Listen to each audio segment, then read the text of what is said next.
Okay, guys. Hello, everyone. I'm here again. I'm delighted to see you all again. I'm here with my friend. He's a polyglot.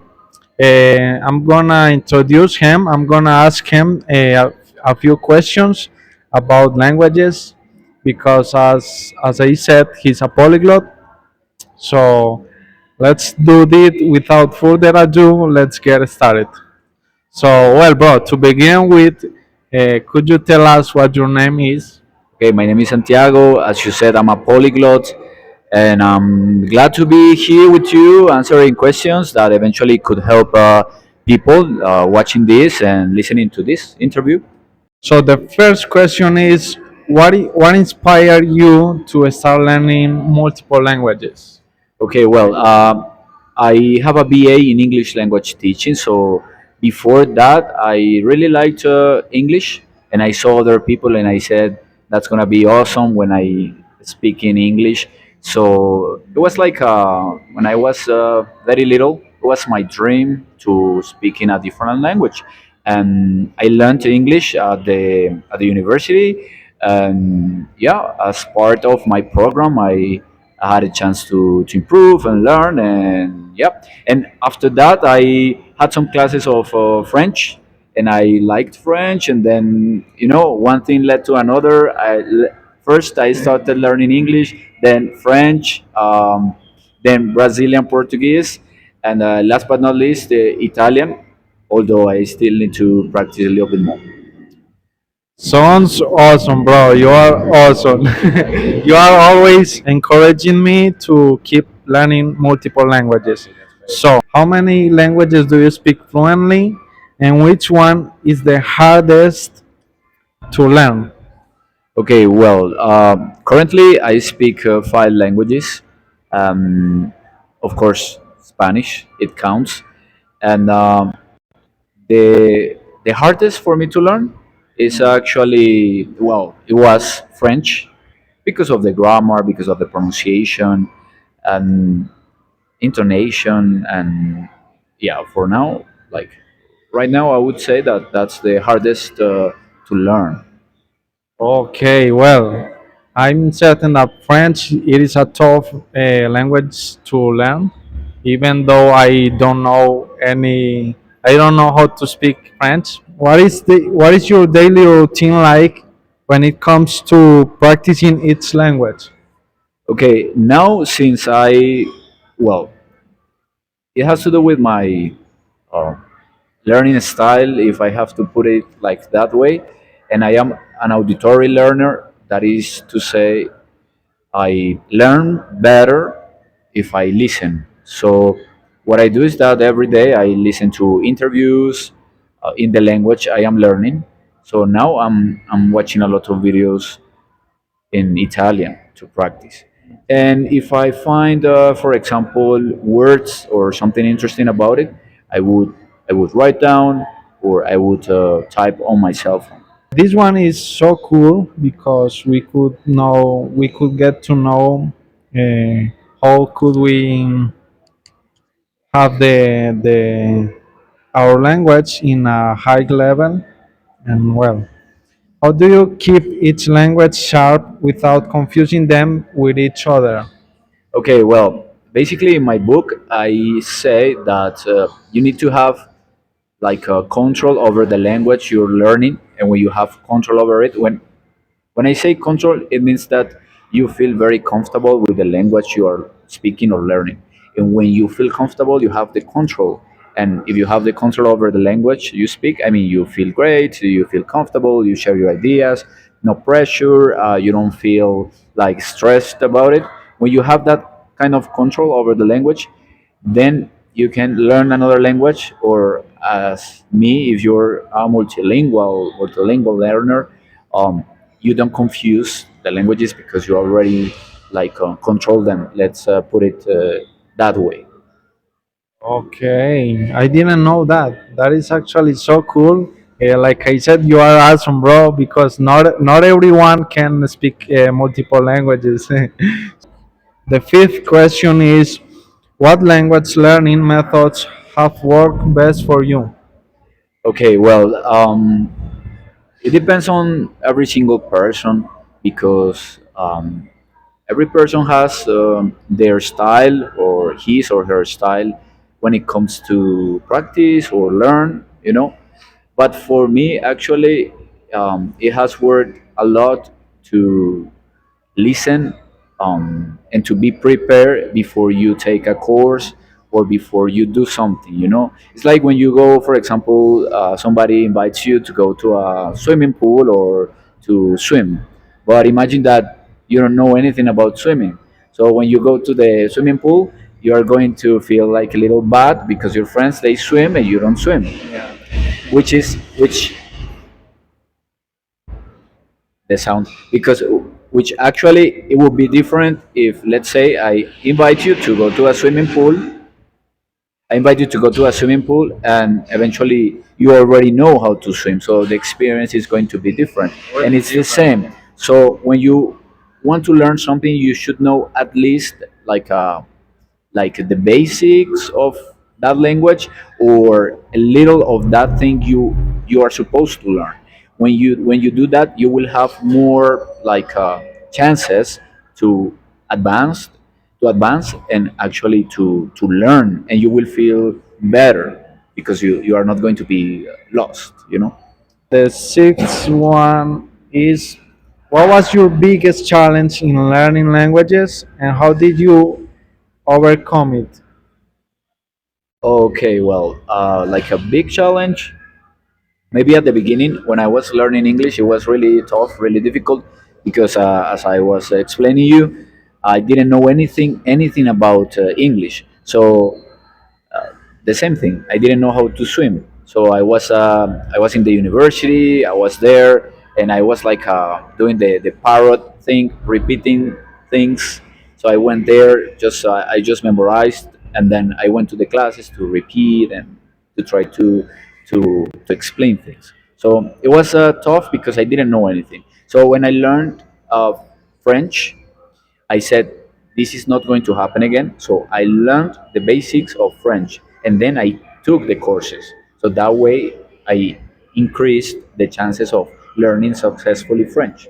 So yeah, but the biggest challenge was to transition to do the best transition between not knowing anything about English and then being in a program in my studies, being in a program where you should talk in English.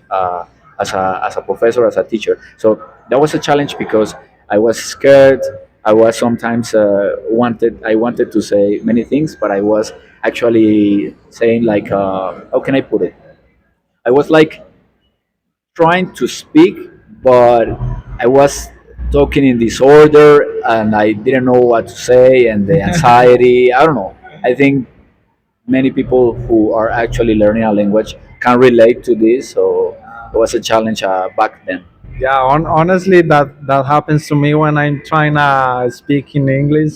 Sometimes I struggle to express myself, but it is good. It is good to You learn. learn. Okay, and the seventh is, this is a little bit funny, I guess. Let's try it. Have you had any memorable or funny experiences while speaking a foreign language?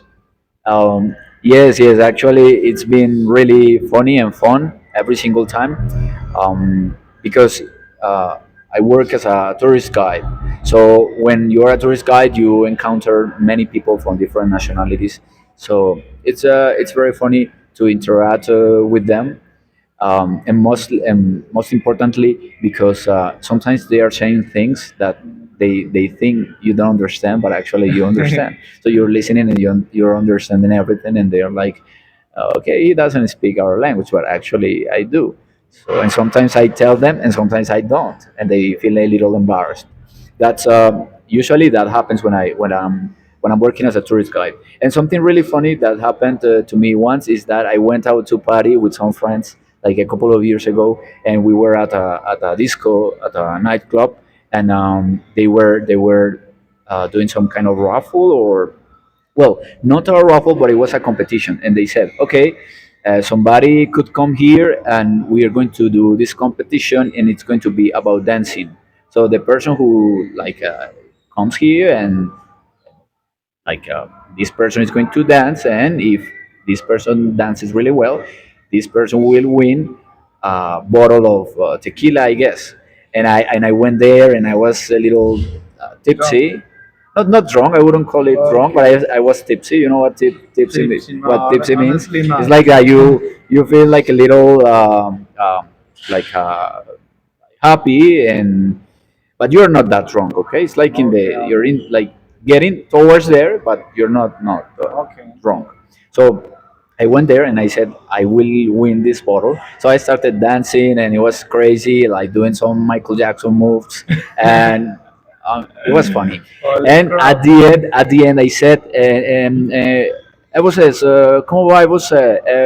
O meu nome é Santiago, eu não sou da Colômbia, eu sou do Brasil. Muito obrigado. And the guy who was there, leading the competition, he said, okay, here in Colombia, we appreciate the foreigners, so we'll give the bottle to my friend from Brazil. So I was lying a little bit, I was lying, but that was funny because they believed that I actually was from a different country. That was so cool. That sounds really, really funny, was hilarious. The eighth is, what advice would you give, right, to someone who wants to learn their first foreign language? If you want to learn your first second language, oh, sorry, if you want to learn your first foreign language, which means, I guess, your second language, that would be like an advice, right, for you to learn. Um, I mean, it's about discipline is sometimes doing what you don't like to do, but you don't have to do it like all day long, because many people, they say you need to work a lot or practice for many hours. The idea is that you have to make it fun. So even sometimes it is not fun, but you can do it fun. So try to learn the language through something you like to do, like video games, play video games, or watching videos, or reading, or something you really enjoy. uh, but this is for people who actually are not living in the country of their target language. Because if you're going to travel, you can practice where you are going in that country, you know. And if you don't have the contact, I mean, you are not in contact with people who speak the target language you plan to learn. The best thing is to have this like routine where you enjoy what you're doing, and you also should try to understand how you like to learn. I am auditory, so I like to listen mostly. If you are, for example, a visual learner, maybe try that. But about this, like learning styles, I mean, this is not verified. Hold on, hold on. Okay, I that's it. didn't want to interrupt now, Okay, okay, but okay. when you say a visual learning, what do you mean? Well, it is supposed to be like three learning styles, but this is not verified. I mean, they need to research more on this, more about it. And actually, they have conducted research on this. I saw like video, and this physicist, he said on this video that actually studies conducted about these learning styles, they say they jump to the conclusion that actually learning styles, they don't give you the good results. That's the conclusion of the studies. But I do believe that there are different ways to learn. For example, I consider myself as auditory learner, so I prefer to listen things, and others, they prefer to see things, like visual learners, and others, they prefer to move, um, so that every single person has like a combination of these types, or just one specific. So, but this is, I mean, you could know this, but this is for you to learn, like a strategy. Look at it like this way. But actually, this doesn't guarantee you that you actually will succeed at exams or whatever, because this is what I have learned in this study. So, but this is good for you. And then when you want to pass an exam, or you want to do something, you have to apply another strategy. You know what I'm trying to say? It's like you need to know for you how you like to learn, and apply it for yourself. but don't try to, for example, do it when you have to give results, because sometimes it's not going to be like a very like a possible. For example, I will give you an example. Imagine that in my case I'm auditory, and then I have to like like pass an exam, okay, or succeed at it. Then I am not going to conduct only an auditory exam. You know, I have to conduct some kind of visual exam where I have to write things. You know what I'm trying to say? That I learn like this. It doesn't like mean that actually I am going to have results because of this. It's just like a strategy that you identify how you like to learn. But this is for you, not for others or for results. If you want to have a great result, you need to prepare, you need to go to the university or to have experience. You know what I'm trying to say? It's like you need to go and find another strategy. Everything is about strategies. And you cannot, for example, what I'm trying to say is that you cannot say, okay, I have this strategy and I will apply this strategy for every single thing. But the problem is that we people, we actually try to apply one rule for every single thing. And I think that if life, if it were like this, life would be really easy if you apply one rule to every single thing. Okay, okay. I gotta be honest, and that was a wise answer, and really, really good Complete, to yeah. keep in mind, honestly. How has being multilingual impacted your personal or professional life? Okay, I will start with the easiest part. Personally, being multilingual has helped me a lot because you feel great because you have your success. Okay, you feel successful actually. So I like that, and also you have so much fun because you can communicate and interact with many people. So that's like if it is personal. And about working, professionally, I would say that it's been awesome too because you have a lot of opportunities, but also it's like being more prepared for any opportunity that comes to your way. So I've been able to help people as a tourist guide because I speak different languages, and that's great. And also I have been able to learn more because some how can I say, subjects and a lot of content is created mostly in a specific language. So, but now this is changing with artificial intelligence and the translation. They can apply now, but yeah, it's been great because personally I feel successful, and professionally I have been able to help everybody, and they pay well, and well, yeah, it's like that. So it's been great. I in life I appreciate every single thing. And I try to have like a balance, and something I have learned recently is that it's important to separate your identity to your work or to your success. Why? Because sometimes we say, for example, I'm a good teacher, I'm a good father, I'm a good mother, a good brother, and that's something a little bit wrong because you are connecting uh, your your identity to an etiquette or a tag. You are like saying, okay, I am this, but if I am not this, you feel bad about it. So what I'm trying to say is to separate those things. And I've been like watching some videos, and they say that the best thing is to separate. And how do you separate it? What you do is that you actually say the following thing. You don't say I am good, but you actually put a verb, not I'm teaching in this interview, but this is something I do. For example, you don't say I'm good or I'm the best teacher, a good teacher, but what you say is that you put an action and you say, okay, this is successful because I have been working a lot. This is not so good because I didn't work that much, so I have to prepare. But you don't say I'm good or I'm bad because you know what I'm trying to say. You're putting like some kind of etiquette or you're putting some kind of tag to to your identity. And we are, I mean, we are one thing, and our achievements are other stuff. So I've been learning this, and now I feel more complete in that sense because yeah, think about it. If you say I'm good, it's good. But what if you say I'm bad? You know, or I'm a bad teacher, or like bad father, or bad mother. You know, so it's like the duality. Okay, and it's good to separate. You know, to divide the identity, your identity, and your achievements. I think I feel more complete now because I learned that. Okay, bro. I'm delighted to hear that. Thanks for answering those all of those questions. Right, man. So to Thank you for conclude this having me.